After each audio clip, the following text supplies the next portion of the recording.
প্ৰথমে আমি অলপমান ছাগলীৰ তেল লৈছোঁ। এইখিনি এক্সট্ৰাকৈ কিনিবলৈ পোৱা যায় আৰু গোটেইখিনি বইল কৰি লৈছোঁ।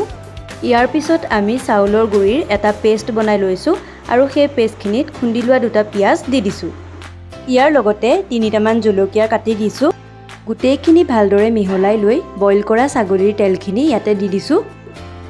এতিয়া জোখমতে ময়দা, নিমখ, হালধি আৰু অকণমান ৰেড চিলি পাউডাৰ দি পানীৰ সৈতে মিহলাই গোটেইখিনি ভালদৰে হাতেৰে সানি লৈছোঁ। ইয়াৰ পিছত কেৰাহী এখনত অলপ মিঠাতেল গৰম কৰিছোঁ। তেলখিনি গৰম হ'লত মিশ্ৰণটোৰ পৰা অলপ অলপকৈ লৈ বৰ এটাৰ জোখত কেৰাহীখনত দি গৈছোঁ। এতিয়া ইলুটি শিলুটিকৈ বৰকেইটা ৰঙচুৱা বৰণ হোৱালৈকে ফ্ৰাই কৰি থাকিব লাগিব।